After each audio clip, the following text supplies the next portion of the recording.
अच्छा तो भाई लोग कैसे हैं आप सब? उम्मीद करता हूँ सारे खैरियत से होंगे। मैं आया हुआ हूँ जामपुर पार्क में, मेरे साथ हैं उस्ताद जी।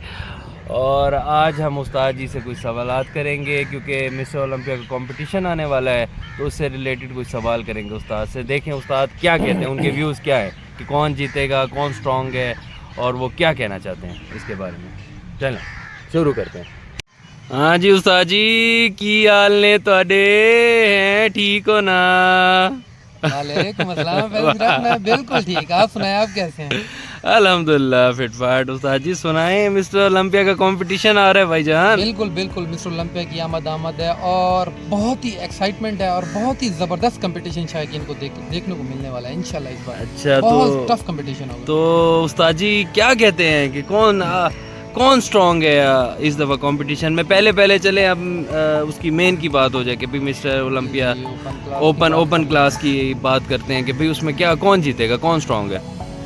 फैसल खान, अगर ओपन क्लास में देखा जाए ना तो मेरे हिसाब किताब में जो तीन जो कंपेटिटर है ना, जैसे डेरेक लांसफर्ड हो गए, हादी जी। शूफन हो गए और इसके अलावा सैमसन दोदा, यस और इनमें से कोई सर। भी जीत सकता है। निक वॉकर नहीं है क्या इस सर दफ़ा निक कंपटीशन? वॉकर क्विट कर गए हैं, वो कंपटीशन में नहीं आ रहे। और अच्छा इसके मतलब अलावा बहरोज तबानी भी नहीं आ रहे, उनका वीज़ा इशू है। अच्छा निक अच्छा वॉकर ने कहा है कि मेरी बॉडी उस तरह से जो है ना चेंजिंग शो नहीं कर रही, उस तरह के रिजल्ट नहीं दे रही जैसे मैं चाहता हूँ, बहुत ज़्यादा थकी हुई है अच्छा वो। इस ईयर में उन्होंने 2 कंपटीशन खेले हैं ना, सही ट्रैक की है, तो इस बार उनका जो है ना वो कहते हैं कि मेरी बॉडी अलाउ नहीं करेगी कि मैं ओलंपिया खेलूँ, इसलिए उन्होंने क्विट कर दिया है।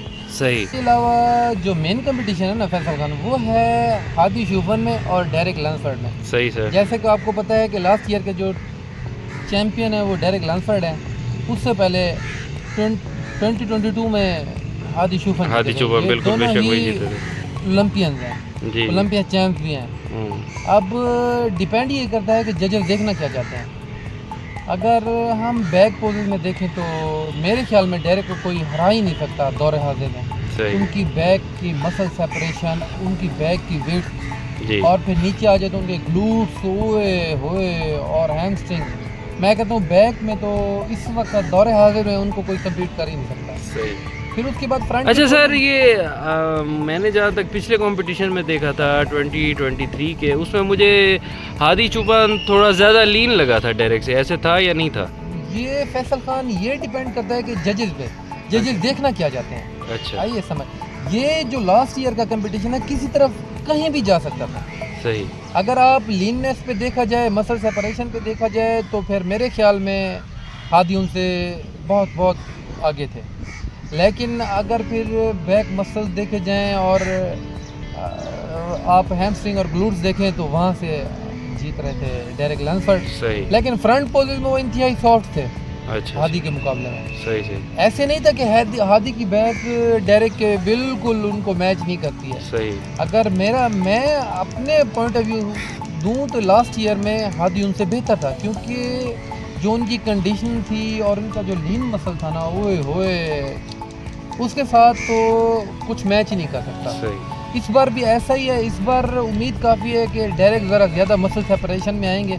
जी। मैंने चंद वीडियोस हादी की भी देखी हैं, वो सही। पहले से बिगर हैं और इसके अलावा वो कंडीशन पे तो कोई समझौता करना ही नहीं वाले हैं। सही। इस बार का कंपटीशन जो है ना बहुत ही टफ होने वाला है, सही। वो किसी तरफ भी जा सकता है। अगर मैं अपना बताऊं तो इस बार जजेस मुझे लगता है कि हादी को जितवाना चाहिए, जी। लेकिन डायरेक्ट भी कम नहीं है। इस बारे में हम कुछ नहीं कह सकते। ये अच्छा बहुत close सर, call है। चले आप अपना एक पर्सनल वो दे दें, इनको तीनों को रैंक कर दें कि भाई फर्स्ट सेकंड थर्ड कौन आएगा इनकी तैयारियों के मुताबिक। वैसे अगर देखा जाए तो मैं बहुत बड़ा फ़ैन हूँ हादी का, जी। लेकिन इस वक्त जो मैंने चेस्ट में जो डेरेक के फाइबर वगैरह देखे हैं तो वो पहले से बेहतर आएंगे। जिस सही। वक्त लास्ट ईयर जजेस ने हादी से उनको जिता दिया, हालांकि हादी का मसल बहुत लीन है, बहुत खूबसूरत, बहुत बैलेंस में है। सही। जिस वक्त लास्ट ईयर हादी को इतना खूबसूरत और इतना लीन और इतना बेहतरीन होने के बावजूद डायरेक्ट को जितवा दिया गया था हादी से, तो इस बार भी मुझे लगता है कि डायरेक्ट बाजी ले जाएंगे। अच्छा तो भाई उस्ताद जी ओपन तो हो गया कवर, उसके बाद हम बात करते हैं 212 की। तो 212 के बारे में आपके क्या व्यूज़ हैं? फैसल खान 212 में दो ही मेरे नज़र में कंपेटिटर हैं जिनमें टफ कंपटीशन होने वाला है, बाकी तो सब उनसे मेरे ख्याल में पीछे ही हैं। एक हो जाते हैं शॉन क्लोरिडा और दूसरे हो जाते हैं क्योन। क्योन जैसे कि लास्ट ईयर के चैंपियन हैं और 2023 के चैंपियन हैं, शॉन क्लोरिडा 2022 के चैंपियन हैं और वो 2 बार मिस्टर ओलंपिया 212 के चैंपियन लास्ट टाइम बन चुके हैं और ओपन में भी एक बार कम्पीट किया, उनकी 6th पोजीशन लगी थी मुझे याद है। लेकिन अब की बार देखा जाए, अगर जजेस ने देखनी है लीन बॉडी और मसल सेपरेशन के हिसाब से तो मेरे ख्याल में शॉन क्लोरिडा जीत सकते हैं। लेकिन अगर आप ओवरऑल क्लासिक लुक देखना चाहते हैं और बेहतर वी टेपर देखना चाहते हैं तो इस हिसाब किताब में क्यों जीत जाएंगे इंशाल्लाह। लेकिन जो शॉन क्लोरिडा है ना, वो क्यों से ज़्यादा लीन आते हैं, उनकी जो मसल की थिकनेस है और मसल मेच्योरिटी है उनसे कई गुना बेहतर है क्योंकि वो पुराने बॉडी बिल्डर हैं उनसे बहुत ज़्यादा। क्यों नए हैं, उनकी जो है ना बॉडी की जो स्टेज पे प्रेजेंटेशन है वो बहुत ही खूबसूरत लगती है क्योंकि उनकी बॉडी कंप्लीट ही इतना, उनका स्ट्रक्चर ही गॉड गिफ्टेड है। देखना होगा जजेस क्या देख रहे हैं, मेरी नज़र में क्यों जीत जाए। ठीक। अच्छा उस्ताद जी, तो 212 हमारा कवर हो गया, तो उसके बाद हम बात करते हैं क्लासिक फिज़ीक की। तो क्लासिक फ़िज़ीक के बारे में आप क्या कहना चाहिए? क्लासिक फिज़ीक में जैसा कि आपको पता है कि लास्ट 5 ईयर से मुसलसल सीबम जीतते आ रहे हैं और वो हर बार कोई ना कोई चेंज लेकर आते हैं और उनकी बॉडी में पॉजिटिव चेंजेस आते जा रहे हैं। मेरे ख्याल में लास्ट ईयर भी वो जिस वक्त जीते हैं वो इंजर्ड थे, वो फिर भी जीत गए जी। और इस वक्त कंपटीशन बहुत टफ है क्लासिक फिज़ीक पे, तकरीबन सबकी नज़रें क्लासिक फिज़ीक पे हैं क्योंकि इस बार बहुत टफ कंपटीशन होने वाला है। और क्लासिक फिज़ीक में मैं आपको बताऊँ तकरीबन 60 बॉडी बिल्डर्स ने क्वालिफाई किया ओलंपिया के लिए। सही। और 25 कम्पीट करने वाले हैं। सही। 25 कम्पीट करने वाले हैं, ज़्यादा टाइम नहीं लेंगे अपने व्यूअर्स का। तो इसमें जो है ना हमारे 3 कंपीटिटर बहुत ही टफ है। एक डीनो हो गए, दूसरा वेस्ले वेसल्स हो गए और सीबम हो गए। सीबम आपको पता है अपनी क्लासिक लुक की वजह से और अपनी मसल सेपरेशन की वजह से और अपने बॉडी स्ट्रक्चर की वजह से क्लासिक जो कैटेगरी है उसे फेमस करने वाले ही सीबम है। सही। इस वक्त अगर आप देखें तो ओवरऑल अगर वो कंप्लीट आ गए तो मेरे ख्याल में सीबम किसी को नहीं जीतने देने वाले, बिल्कुल नहीं। और सेकंड पोजीशन के लिए जो मुकाबला है ना इस वक्त असल कंपटीशन है सेकंड पोजीशन के लिए वेस्ले वेसल्स का और डीनो का है।